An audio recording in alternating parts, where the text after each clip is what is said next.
Hello guys, welcome back to your YouTube channel SKM study. मैं हूं आपका educator Shiv Mishra. कैसे करे चलोगे? एकदम गुरुदेव चपुआ चौचक एकदम सब प्यार है गुरुदेव। आज उनकी गुरुदेव कसम खा के आए हैं कि हम गुरुदेव 95 लेकर आएंगे। क्या लेकर आएंगे सर? 95। वो भी गुरुदेव अपना जो बोर्ड एग्जाम है ना गुरुदेव, बोर्ड एग्जाम है ना गुरुदेव, उसमें हम गुरुजी स्कोर करें कितना? 95%। जी हाँ गुरुजी, उनकी कसम खा कर आए हैं आज हम, है कि नहीं? अच्छा ये करे जा बताओ कि जून 2025 के एग्जाम हुआ बा, ई बा 5 महीना बाद। आप लोग कितना पढ़े हैं आपको पता ही है कि नहीं? अरे गुरुदेव हमें तो पता है। हमारा गुरुदेव केवल जुलाई के फर्स्ट महीने में जाने का मन करता है, उसके बाद ना गुरुदेव मजा नहीं आता। फिर कहते हैं अरे छोड़ो हटाओ, हम तो अपने से पढ़ लेंगे, बाकी तो एसकेएम स्टडी है ही। भाई मैं आपका भाई हूँ यार, भरोसा करो। टीचिंग एक्सपीरियंस 5 ईयर है भाई साहब। 3 साल मैंने ऑफलाइन कोचिंग में, खुद के कोचिंग मैंने पढ़ाया, ठीक है ना, जहाँ पे 100 की बैच चलती थी। लेकिन उसके बाद जब मैंने इंजीनियरिंग किया तो मैंने भाई साहब मैंने कहा यार अब कुछ यूनिक करते हैं। हालांकि अब भी चलती है, भैया लोग पढ़ाते हैं, लेकिन हम ऑनलाइन पे पूरा पूरा क्या हो गए, शिफ्ट हो गए, है कि नहीं? आपके लिए मैंने कहा यार आपको बेहतर शिक्षा दिया जाए, अच्छा उच्च क्वालिटी के साथ, तो करे जा। आज मैं इसमें हिंदी के 6 टॉपिक में आपको एक ही वीडियो में लूंगा। वैसे तो बोलेंगे 4 ही टॉपिक। गुरुदेव कैसे 4 टॉपिक हुआ? गुरुदेव कैसे 4 टॉपिक हुआ? तो करे जा ध्यान देना। बहुविकल्पी, बहुविकल्पी हम 10 बताएंगे सर। 10 कौन कौन से? एक आपका पद्य रहेगा करेजा, दूसरा आपका क्या रहेगा? गद्य रहेगा। तो गद्य पद्य से 10 बहुविकल्पी। फिर ये गद्यांश और पद्यांश 10-10 अंकों के आएंगे सर, 10-10 अंकों के आएंगे। लेखक का जीवन परिचय, कवि का जीवन परिचय 5-5 नंबर का, यानी कि आपका ये भी क्या हो गया सर? 10 नंबर का हो गया। उसके बाद ये कहानी का सारांश जो आता है वो मैं आपको बताने वाला हूँ। तो इसमें कुल अगर देखेंगे तो 6 टॉपिक हुए। अगर जोड़ लेंगे दोनों को एक एक करके तो इसमें आपको 4 टॉपिक में बताने वाला हूँ, जो कि क्लास 12th हिंदी के सभी इंपॉर्टेंट क्वेश्चन है बोर्ड परीक्षा 2025 के लिए। तो हम लोग ऐसी से पढ़ लेंगे यार, सिलेबस हमारा तैयार हो जाएगा हिंदी का।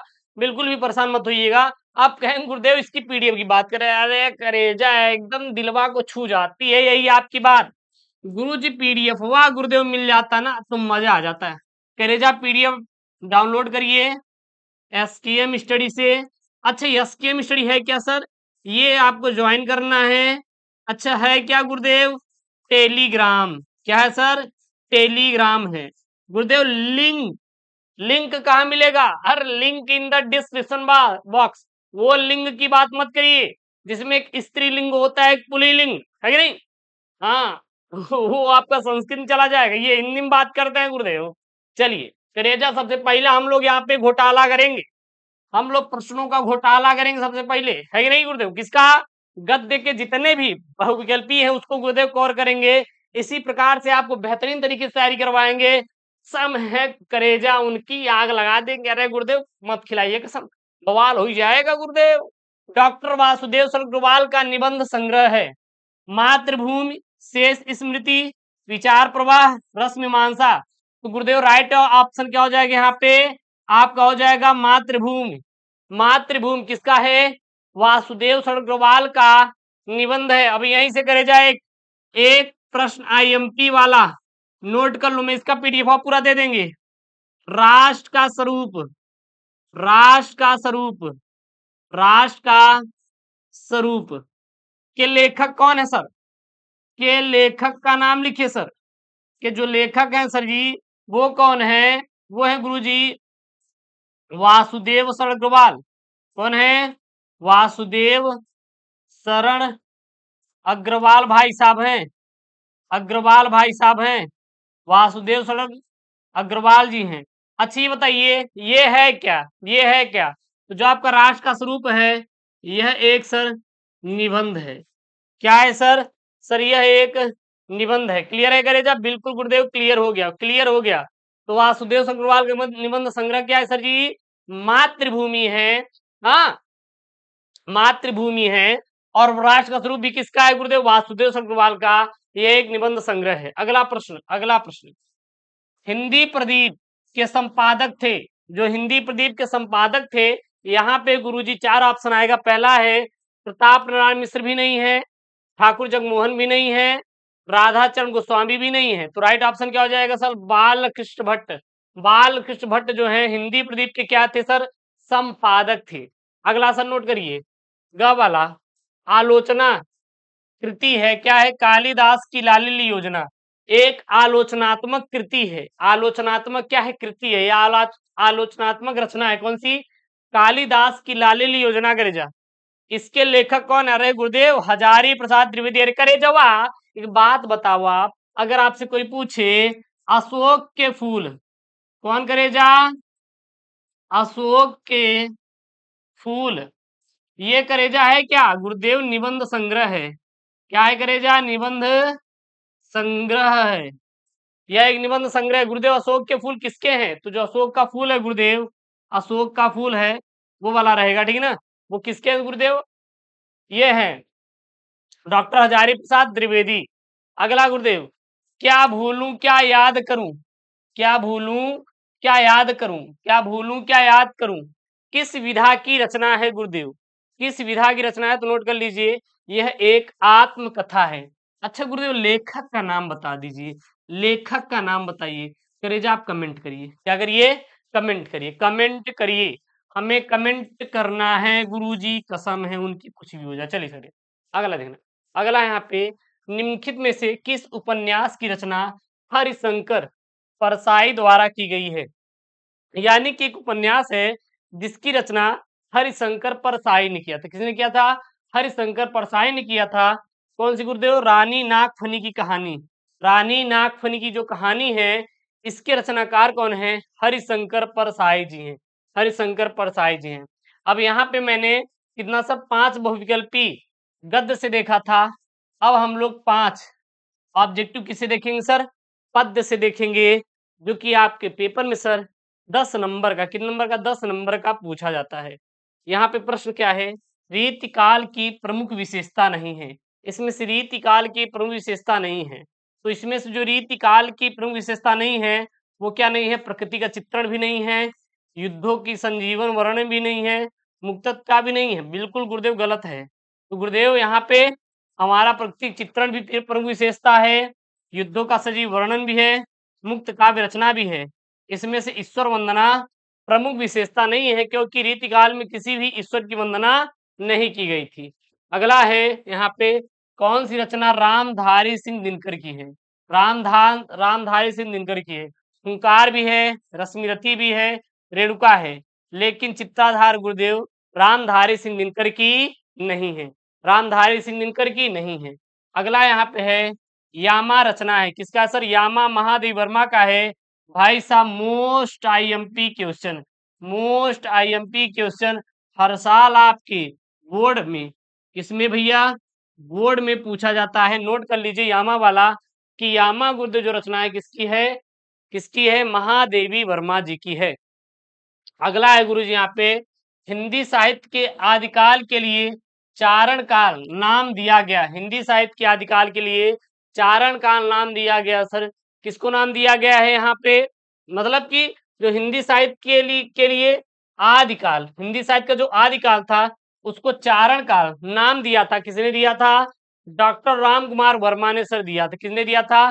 डॉक्टर राम कुमार वर्मा ने दिया था। अगला है यहाँ पे, अगला है, किस कवि को ज्ञानपीठ पुरस्कार नहीं मिला? तो ज्ञानपीठ पुरस्कार रामधारी सिंह दिनकर को भी मिला था, महादेव वर्मा को भी मिला था, सुमित्रानंदन पंत को भी मिला था, लेकिन जयशंकर प्रसाद को ज्ञानपीठ पुरस्कार गुरुदेव नहीं मिला था। ज्ञानपीठ पुरस्कार किसको नहीं मिला था? सर जयशंकर को ज्ञानपीठ पुरस्कार नहीं मिला था। नोट कर लीजिए सर, इंपॉर्टेंट पॉइंट है, पेपर में आएगा सर, छाप देना। अब यहाँ पे सर हमारा बहुविकल्पी समाप्त होके जो हमारा गद्यांश चालू होता है सर, ये जो गद्यांश करेजा होता है आपके पेपरवा में 10 अंकों का पूछा जाता है। सर कितने नंबर का? 10 नंबर का करेजा आपके पेपर में पूछा जाएगा। सबसे पहले गद्यांश को हम लोग पढ़ेंगे। क्या है यहाँ पे? जन का प्रवाह अनंत होता है, सहस्त्रों वर्षों से भूमि के साथ राष्ट्रीय जनकूट ने तदात्म प्राप्त किया है। जब तक सूर्य की रश्मियां नित्य प्रातः काल भुवन को अमृत से भर देती हैं, तब तक राष्ट्रीय जन का जीवन भी क्या है? अजर अमर है। इतिहास के अनेक उतार चढ़ाव पार करने के बाद भी राष्ट्र निवासी जन नए उठती लहरों से आगे बढ़ने के लिए अजर अमर हैं। जन का समतत्वाही जीवन नदी के प्रवाह की तरह है, जिसमें कर्म और श्रम के द्वारा उत्थान के अनेक घाटों का निर्माण करना होता है। अब ये सर जो गद्यांश है आपके पेपर में हर साल आता है सर, और ऐसा भी नहीं सर एक बार, ये आपके जो पेपर में सर रिपीटेड होता है। क्या होता है सर? रिपीटेड होता है। जितने भी महत्वपूर्ण गद्यांश करे जा वो आप लोग पढ़ लीजिएगा, ठीक है ना।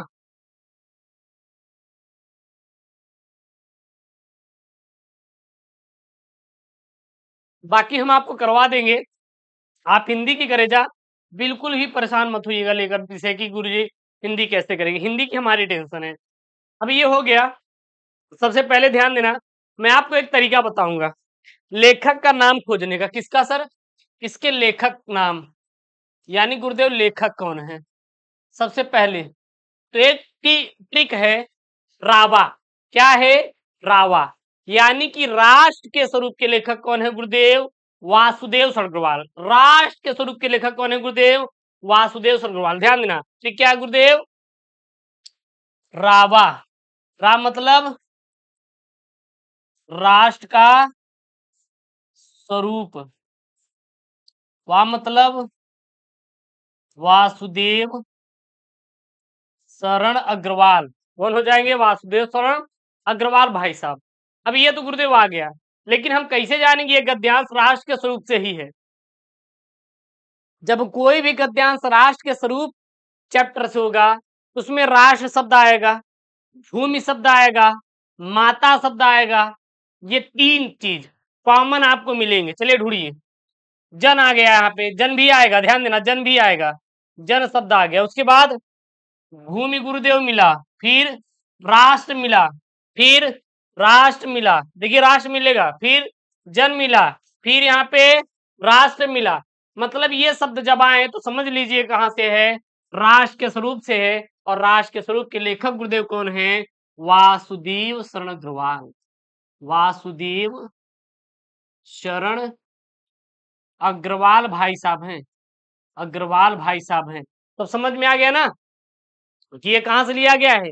ये लिया गया है राष्ट्र के स्वरूप से।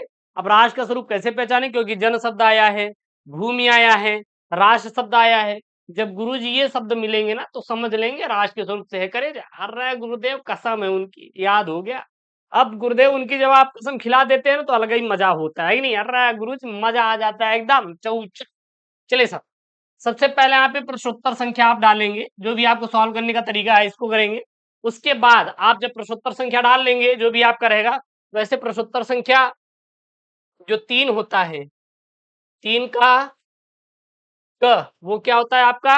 ये गद्यांशी होता है, 3 नंबर, ठीक है ना। डाल लेंगे। उसके बाद यहाँ देखिए जो भी आपका गद्यांश शुरू हो रहा है उसके 4 शब्द शुरू के और लास्ट के वर्ड लिख देंगे। जन का प्रवाह डॉट डॉट डॉट डॉट करना होता है, क्योंकि अथवा में करके 2 आते हैं तो एक करना रहता है। उसके बाद पहला यहाँ पे प्रश्न आप पूछेगा और आप लिखेंगे उत्तर। जन का प्रवाह किस तरह होता है? जन का प्रवाह किस तरह होता है गरेज? आप देखना यहाँ पे दिया है जन का प्रवाह, यहाँ पे लिखा है ना कैसा होता है? अनंत होता है। पहले का करेजा आंसर हो जाएगा, लिख देंगे जन का प्रवाह अनंत होता है। अब आपको इसमें कोई दिक्कत हुई क्या? अरे गुरुजी बिल्कुल दिक्कत नहीं हुई। अब आप कर लोगे ना? कर लेंगे गुरुजी, कर लेंगे गुरुदेव। अगला देखना यहाँ पे है दिए गए गद्यांश का शीर्षक और लेखक का नाम उल्लेख कीजिए। तो ये शीर्षक कौन सा है? तो प्रस्तुत गद्यांश के पाठ का शीर्षक राष्ट्र का स्वरूप है, और इसके जो लेखक हैं गुरुदेव वासुदेव सरगरवाल भाई साहब हैं। कौन है? वासुदेव सरगरवाल है। तीसरा नंबर, रेखांकित अंश की व्याख्या कीजिए। अच्छा, रेखांकित अंश की व्याख्या का क्या मतलब होता है? बात समझिएगा मेरा। आप जाते हैं डेली स्कूल, स्कूल में एक काल्पनिक लड़की है, काल्पनिक मतलब बता रहे हैं, केस ना ठोक देना गुरुदेव, पिंकी केस ठोक दिया आपके ऊपर। पिंकी, अब पिंकी की कलुआ से हो गई लड़ाई। क्या हो गई? लड़ाई गुरुदेव। पिंकी कलुआ से हो गई लड़ाई, ले लाता है घूंचा। समझ आ रहा है ना? होता नहीं गुरुदेव, ला मारे पीट पूरी चौचक हो गई। आइए गुरुदेव कक्षा 2 की बात थी। किसकी बात थी? कक्षा 2 की बात थी। तब उनको क्या पता होता है क्या होता है लड़ाई झगड़ा। हो गई ये लात वो घूचा गुरुदेव, ऐसे ऐसी होने लगी। नहीं ऐसे तो होता है गुरुदेव, बस ऐसी होती है। अब फिर भैया उसके बाद पिंकी गई कालू के ऊपर क्या बोल दी? FIR कर दी। किससे? प्रधानाचार्य से, गुरुदेव हमें ऐसे ऐसे मारे हैं, बल्कि मार नहीं हुआ था, मार नहीं हुआ था, बस सांसी खेली गई थी। जैसे कुत्ते, तो कुत्ते आपस में सांसी नहीं खेलते, कुत्ते के बच्चे बोंग बोंग करेंगे, उसके बाद गायब हो जाएंगे पोई पोई करते हुए, एक थप्पड़ लगा दो कान के नीचे, तो ना बस। मतलब बातों को बढ़ा चढ़ा के गुरुदेव कंप्लेन कर देना, वही क्या है गुरुदेव, रेखांकित अंश की व्याख्या। ये जो नीचे देखिए लाइन किया गया है, खींचा गया है, इसी का करोजा क्या करेंगे, करेजवा बढ़ा चढ़ा के लिख देंगे और कुछ नहीं करेंगे, ठीक है ना। बस इसी क्यों इतिहास के अनेक उतार चढ़ाव पार करने के बाद भी राष्ट्र निवासी जन नई उठती लहरों के साथ आगे बढ़ने के लिए अजर अमर है। इसी को थोड़ा अपने बातों को तड़ोड़ के मड़ोड़ के लिख देंगे। मतलब कि एक लाइन में दिया है तो 5 लाइन में लिख देंगे। 2 नंबर का रहता है, हर एक प्रश्न 2 नंबर का रहता है, 5 प्रश्न रहते हैं 10 नंबर के। तो आप अगर यही सेम टू सेम उतारेंगे तो 1 नंबर, इसको थोड़ा बढ़ा चढ़ा के लिखेंगे तो 2 नंबर मिलेगा। तो क्या लिखेंगे इसको, प्रत्येक राष्ट्र का इतिहास निरंतर बदलता रहता है तथा उसमें अनेक उतार चढ़ाव आते रहते हैं, किंतु राष्ट्र के निवासियों की श्रृंखला निरंतर चलती रहती है। मनुष्य पीढ़ी दर पीढ़ी अपने राष्ट्र के साथ जुड़ा रहता है। इसी कारण हजारों वर्षों से मनुष्य ने अपनी भूमि के साथ तादात्म्य प्राप्त स्थापित किया हुआ है तथा विभिन्न दृष्टियों से एक रूपता बनाई हुई है। जब तक राष्ट्र रहेगा और राष्ट्र की प्रगति होती रहेगी, तभी तक राष्ट्रीय जन का जीवन भी रहेगा। इतिहास में अनेक परिवर्तन अर्थात उतार चढ़ाव होते रहते हैं, किंतु राष्ट्र के निवासी नई उठती लहरों के साथ आगे बढ़ने के लिए क्या रहते हैं गुरुदेव, प्रयत्नशील हैं। उसके बाद यहाँ पे है सूर्य की रश्मियों का क्या प्रभाव पड़ता है। सूर्य की रश्मियों का क्या प्रभाव पड़ता है, तो सूर्य की रश्मियों का क्या प्रभाव पड़ता है, जब तक सूर्य की रश्मियां नित्य प्रातः काल भुवन को अमृत से भरती रहेंगी, तब तक राष्ट्रीय जन का जीवन भी क्या है, अमर है। यानी सूर्य की रश्मियों का प्रभाव यह है कि राष्ट्रीय जन का जीवन भी क्या होना सर, अजर अमर होना। अर्थात सूर्य की रश्मियों के प्रभाव से राष्ट्रीय जन का जीवन भी क्या है, अमर है। That's the answer. Last question है, घाटों का निर्माण का आशय स्पष्ट कीजिए। घाटों का निर्माण का आशय स्पष्ट कीजिए। अब घाटों का निर्माण कहाँ पे है, यहाँ पे है, ये देखिए, कर्म और श्रम के द्वारा उत्थान के अनेक घाटों का निर्माण करना होता है, निर्माण करना होता है। क्या लिखेंगे यहाँ पर, घाटों के निर्माण का आशय मनुष्य अपने कर्म और श्रम के द्वारा विकास के पद चिन्ह छोड़ना है, बस और कुछ नहीं। ये गद्यांश क्या हो गया गुरुदेव, खत्म हो गया कि नहीं करे जा, बिल्कुल गुरुजी। अगला देखना करे जा, यहाँ पे एक प्रश्न, जन का संततवाही जीवन किस तरह है। जन का संततवाही जीवन सदा प्रवाहित होने वाला यानी कि स्थायी है। राष्ट्रीय जन का जीवन भी कब तक अमर है, इससे जुड़े हुए प्रश्न हैं। जब तक सूर्य की रश्मियां नित्य प्रातः काल पृथ्वी पर पड़ती रहेंगी, तब तक राष्ट्रीय जन का जीवन क्या है, अजर अमर है। बस उसमें से पढ़ पढ़ के आंसर दीजिएगा, ठीक है ना। अब वो हो गया सर जी गद्यांश। अब हम देखेंगे सर पद्यांश। सर कितने नंबर का सर, ये भी 10 अंकों का आएगा, 5 सवाल रहेंगे 2 नंबर के, तो टोटल कितना हो गया आपका, 10 नंबर का हो गया करेजा। कितने नंबर का हो गया, 10 नंबर का हो गया। देखिए भैया यहाँ पे कोई एसी ओसी नहीं लगी हुई है। आपको लग रहा है कि करेजा गुरुदेव बहुत बड़े वो है तो एसी लगवाएंगे, तो करेजवा हम एसी नहीं लगवाए हैं अभी, हम कूलर से काम चला लेते हैं। अब नहीं में आ रहा है गुरुदेव, क्यों, क्योंकि यार देखो यार, जो जब आप वर्क करते हैं तो आपके बॉडी से जो एनर्जी निकलती है ना, वो फिल्टरेट होती है। इसमें से निकलेगा तो फिल्टर होगा ना। अब जब पसीना निकलेगा ही नहीं तो जाम हो जाएगा भाई साहब। बीमारियों का अनेक कारण होता है, मेहनत करो जम कर। अबे भाई यार क्या है, 20-30 हजार 40 हजार तुरंत लगवा दे यार, एक फोन कर देना तुरंत आ जाएगा। हाँ विश्वास नहीं करेंगे सर, हम आपको लाइव दिखा रहे हैं।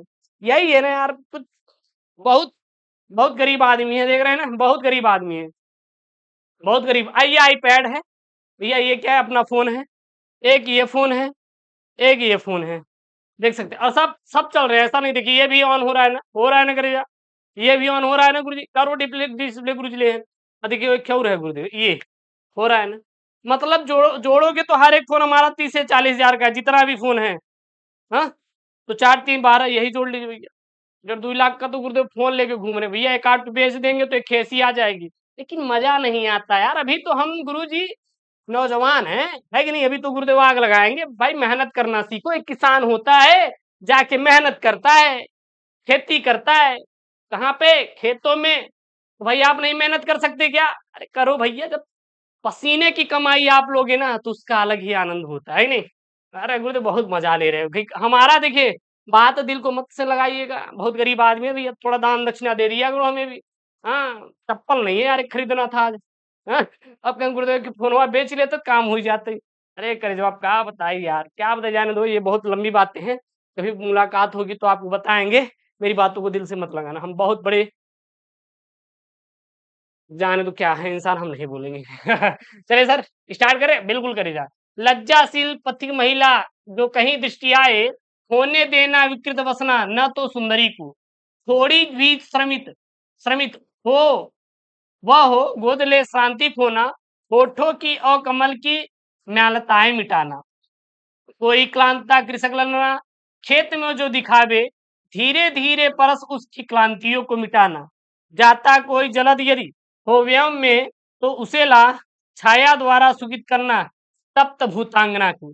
अब ये क्या हो गया? ये करजवा क्या हो गया? ये हमारा गुरुदेव हो गया क्या? पद्यांश। अब इस पद्यांश की व्याख्या देखिए। सबसे पहले, लज्जाशील पथिक महिला जो कहीं दृष्टि आवे, कृष्ण की विरह अग्नि में जलती हुई राधा पवन दूतिया सुख को समझाती हुई कहती है कि हे पवन, यदि तुझे मार्ग में कोई लजवंती स्त्री दिखाई दे, दृष्टि आवे, होने देना विकृत वसना न तो सुंदरी को, तो तू उसके वस्त्रों को मत उड़ाना। जो थोड़ी भी श्रमित हो वह शांत, गोद ले श्रांति खोना, यानी कि यदि वह थोड़ी सी थकी हुई दिखाई तो उसे गोद में लेकर लेकर होठों की और कमल मुख की म्यानताएं मिटाना, उसे गोद में लेकर उसकी थकान मिटा देना। ठीक है? और कोई क्लांति कृषक लना, खेत में जो दिखावे, धीरे धीरे परस उसकी क्लांतियों को मिटाना, और उसके होठों की कमल सदृश दिखने वाले मुख की मलिनताओं को हर लेना। राधा पवन से कहती है कि तुम्हें मार्ग में खेतों में काम करने वाली थकी हुई स्त्री दिखाए तो तुम धीरे धीरे उसके पास पहुंचकर उसको स्पर्श करना और उसकी थकान को मिटा देना। जाता कोई जलद यदि हो व्यम में, तो उसे ला छाया द्वारा सुखित करना तप्त भूतांगना को। साथ ही आकाश में बादल के दिखाई देने पर उसके पास जाकर उसकी छाया द्वारा उसकी थकान हुई स्त्री को शीलता प्रदान करना और उसे आराम पहुंचाना। तो ये रहा करेजा क्या पद्यांश, जो कि 10 नंबर का करेजा पेपर में आने वाला है। तैयार कर लेना, ठीक है ना? अब यहां से प्रश्न बनेगा, तो प्रश्न बनने से पहले आप जब उत्तर लिखें तो इसके शुरू के लाइन और लास्ट की लाइन लिख लेना। लज्जाशील प्रतीक महिला dot dot dot dot dot भूतांगना को। अब प्रश्न क्या है यहाँ पे? दिए गए पद्यांश की कवि और कविता का नाम लिखिए। तो प्रस्तुत पद्यांश की कवि का नाम क्या है? अयोध्या सिंह उपाध्याय है, बोले तो हरियोध है, और शीर्षक क्या है? पवन दूतिका है, पवन दूतिका है।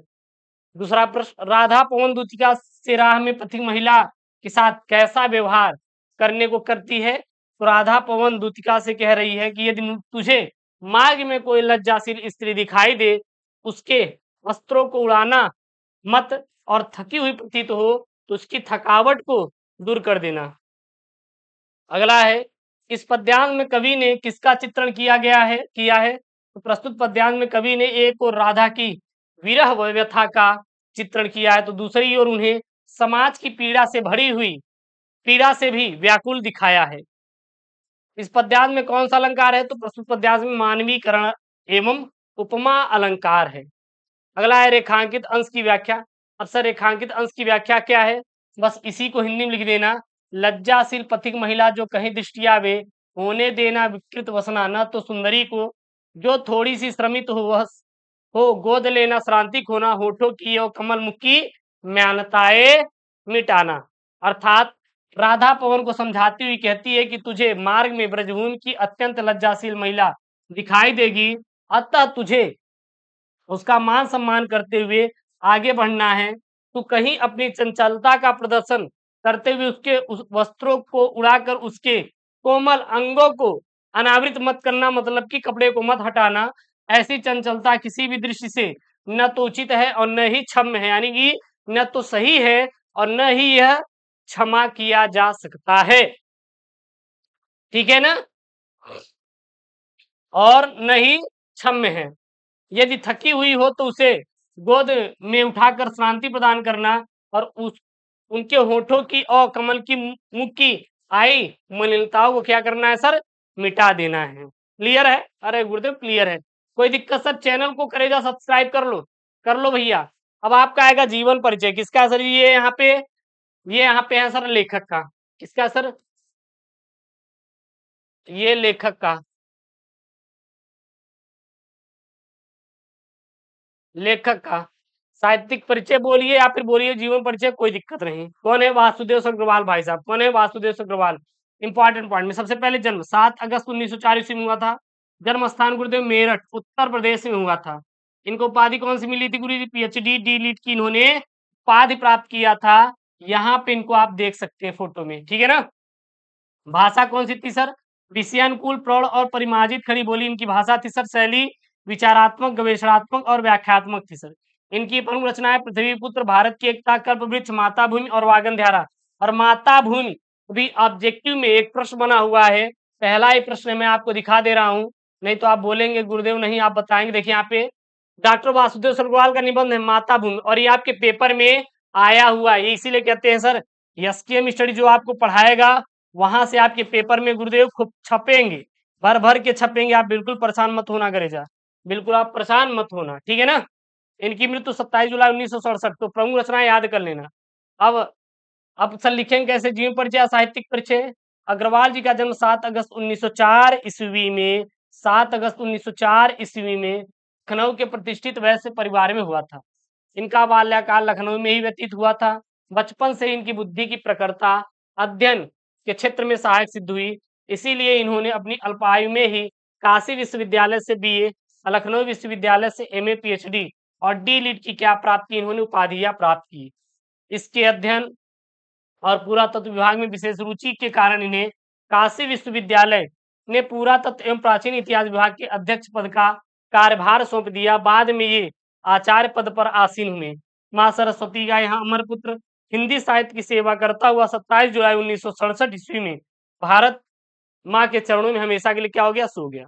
उसके बाद इनकी प्रमुख रचनाएं जैसे निबंध संग्रह पृथ्वीपुत्र, कल्पलता, कल्पवृक्ष, वेद विद्या, कला और संस्कृति, मातृभूमि, वागंधारा इत्यादि हैं। शोध ग्रंथ पाणिकालीन भारत और संपादन जायसीकृत पद्मावत है। ये सबसे मोस्ट आईएमपी वाला चीज है, आप लोग इसको ध्यान देना। अब इनका साहित्यिक योगदान आप लिख दीजिए। तो ये भाषा और साहित्य के प्रकाश पंडित थे। इन्होंने अनेक पत्र पत्रिकाओं में अपना निबंध गौरवपूर्ण स्थान प्राप्त किया। इसके लेख अनुसंधानपूर्ण और उनमें भारतीय संस्कृति की गहरी छाप मिलती है। आपने भारतीय संस्कृति विभिन्न अंगों संबंधित उत्कृष्ट निबंध लिखे हैं। ये केवल एक गद्य लेखक ही नहीं अपितु काव्य प्रेमी भी थे। शोध निबंधों में एक मूल्यवान परंपरा के इन्होंने प्रारंभ भी किया था। उसके बाद यहाँ पे आ जाएंगे कवि भैया। अब क्या है आगे? कवि। कवि का कौन है? जयशंकर प्रसाद। यहाँ पे आप देख सकते हैं जयशंकर प्रसाद जी को। सबसे पहले इंपॉर्टेंट पॉइंट में जन्म 30/1/1879 ईस्वी में, जन्म स्थान काशी, पिता का नाम देवी प्रसाद। लेखन विधा काव्य, नाटक और उपन्यास और निबंध इन्होंने लिखा था। भाषा संस्कृत निष्ठ कड़ी सर इनकी भाषा थी। प्रमुख रचनाएं कामायनी है, आंसू है, लहर है, झरना है, चित्राधार है, कानन कुसुम है, प्रेम पथिक है। और मृत्यु इनकी 14/1/1937 ईस्वी में हुआ था। अब इनका जीवन परिचय में क्या लिखेंगे? साहित्यिक परिचय में जयशंकर प्रसाद जी का जन्म काशी के एक प्रतिष्ठित वैश्य परिवार में सन 1889 ईस्वी में हुआ था। इनके पिता का नाम देवी प्रसाद था। ये तंबाकू के प्रसिद्ध व्यापारी थे। बचपन में ही पिता की मृत्यु हो जाने के बाद इनकी प्रारंभिक शिक्षा घर पर ही हुई। घर पर ही इन्होंने हिंदी, अंग्रेजी, संस्कृत, उर्दू, फारसी का गहन अध्ययन किया। ये बड़े मिलनसार, हंसमुख और सरल स्वभाव के थे। इनका बचपन बहुत सुखद से बीता, किंतु उदार प्रकृति और दानशीलता के कारण ये ऋणी हो गए। अपने पैतृक संपत्ति का कुछ हिस्सा भाग बेचकर इन्होंने कर्ज से छुटकारा पाया और ये बड़े स्वाभिमानी थे। अपनी कहानी और कविता के लिए पुरस्कार स्वरूप एक पैसा भी नहीं लेते थे। यद्यपि इनका जीवन बड़ा नपा तुला और संयमशील था, किन दुखों की निरंतर आघातों से न बच सके और न बच सके और 1937 में अल्प अवस्था में ही क्षय रोग के कारण इनका क्या हो गया? मृत्यु हो गया। प्रमुख रचनाएं जैसे कामायनी है, आंसू है, लहर है, झरना है और उनकी कहानी कौन कौन सी है? आकाशदीप इंद्रजाल, प्रतिधन आंधी है, और उपन्यास कंकाल, तितली, ईरावती जो कि अपूर्ण है। तो जो कामायनी है यह एक कालजयी रचना है। आंसू वियोग का काव्य है। लहर क्या है? यह भावात्मक काव्य संग्रह है। झरना यह छायावादी कविताओं में संकलित जिसमें सौंदर्य और प्रेम की अनुभूति साकार होता है, और इनकी ये दोनों ये निम्नलिखित में से कहानियां हैं। अब इनका साहित्यिक योगदान क्या लिखेंगे? जयशंकर प्रसाद छायावाद के प्रवर्तक, उन्नायक और प्रतिनिधि कवि होने के साथ साथ युग प्रवर्तक, नाटककार, कथाकार तथा उपन्यासकार भी थे। विशुद्ध मानवतावादी दृष्टिकोण वाले प्रसाद जी ने अपने काव्य में आध्यात्मिक आनंदवाद की प्रतिष्ठा की है। प्रेम और संदर्भ इनके काव्य में प्रमुख विशेषता है, किंतु मानवीय संवेदनाएं उनकी कविता का क्या है सर? प्राण है। उसके बाद सर ये आएगा आपका सर कहानी, और कहानी मैंने किसको लिया सर? पंचलाइट को लिया है। पंचलाइट कहानी का सारांश बहुत ही सर मोस्ट आईएमपी वाला है, मोस्ट आईएमपी वाला है। मैं आपसे जो प्रॉमिस करूंगा मैं वो पढ़ाऊंगा, आप बिल्कुल भी परेशान नहीं होंगे। जो मैं आपसे प्रॉमिस करूंगा वो मैं आपको पढ़ाऊंगा, ठीक है सर? चलिए, और ये आपके देख सकते हैं पेपर में बार बार रिपीट होता है। पंचलाइट रेणु की एक आंचलिक कहानी है। पंचलाइट किसकी? रेणु जी की एक आंचलिक कहानी है, जिसमें बिहार के एक पिछड़े गांव के प्रवेश का सुंदर चित्रण प्रस्तुत किया गया है। महतो टोली में अशिक्षित लोग हैं, उन्होंने रामनवमी के मेले से पेट्रोमैक्स खरीदा, जिसे वे पंचलाइट कहते हैं। पंचलाइट को ये सीधे साधे लोग सम्मानजनक समझते हैं, और पंचलाइट को देखने के लिए टोली के बालक, औरत और मर्द इकट्ठे हो जाते हैं। सरदार अपनी पत्नी को आदेश देता है शुभ कार्य करने से पहले वो पूजा पाठ का क्या कर ले? प्रबंध कर ले। सभी लोग उत्साहित हैं, किंतु किंतु समस्या है कि पंचलाइट अब जलाएगा कौन? क्योंकि पंचलाइट जलाने के लिए सीधे साधे लोग नहीं जानते थे। और इस टोली में गोधन नाम का एक युवक था, जो गांव की मुनरी नामक युवती से प्रेम करता था। मुनरी की मां ने पंचों से गोधन की शिकायत की थी कि वह घर के सामने से सिनेमा का गाना गाकर निकलता है, इस कारण पंचों ने उसे जाति से निकाल रखा था। मुनरी को यह बात पता थी कि गोधन पंचलाइट को जला सकता है, और वह चतुराई से इस बात को पंचों तक पहुंचा देती है, और पंच गोधन को पुनः जात में ले लेते हैं, और गोधन पंचलाइट को जला देता है। मुनरी की मां गुलरी काकी प्रसन्न होकर कहती है कि शाम को भोजन पर चले आना गोधन, क्योंकि अब हम आपको दामाद बना रहे हैं, ठीक है ना? और पंच भी अति उत्साहित होकर गोधन को कहते कि तुम्हारा साथ खुनमा खूब गाओ सलीम का गाना, और पंचलाइट की रोशनी में लोग भजन कीर्तन करते हैं और उत्सव मनाते हैं। ये गुरुजी रहा सबसे मोस्ट इंपॉर्टेंट वाले 4 टॉपिक। अगर आप गद्यांश पद्यांश को अलग डिवाइड कर देंगे और कवि और लेखक के जीवन परिचय साहित्यिक परिचय को अलग कर देंगे, तो टोटल 6 सबसे मोस्ट इंपॉर्टेंट टॉपिक मैंने आपको पढ़ाया। ऑब्जेक्टिव पढ़ाया इसमें, और मैंने क्या पढ़ाया आपको? गद्यांश पद्यांश, लेखक का जीवन परिचय, कवि का जीवन परिचय, साथ ही साथ महत्वपूर्ण कहानी भी मैंने पढ़ा। यहाँ पे 6 टॉपिक, जो कि आपका 50 अंकों का बिल्कुल आपका क्लियर होता हुआ यहाँ पे दिखाई दे रहा है। केवल यहाँ पे 5 अंकों का एक आपका बचा है, और वो क्या है गुरुजी? वो है आपका खंड काव्य। तो आप अपने जिले के अनुसार पढ़ लेंगे, नहीं तो आपका यहाँ पे 50 नंबर बिल्कुल पक्का है सर। इसी प्रकार 100 में 100 की तैयारी हम लोग सभी सब्जेक्ट की करेंगे, परेशान मत होइएगा। जो भी आप वीडियो लगे कि हमें ये चाहिए, आप कमेंट बॉक्स मेंशन करेंगे तो इसका वीडियो हम जरूर बना के अपलोड करेंगे। और प्लीज करेगा, आपसे निवेदन है कि आप चैनल को सब्सक्राइब करें, वीडियो को लाइक करें और शेयर जरूर करें। मिलते हैं नेक्स्ट वीडियो में दोस्तों। थैंक यू, जय Hind, take care, bye bye.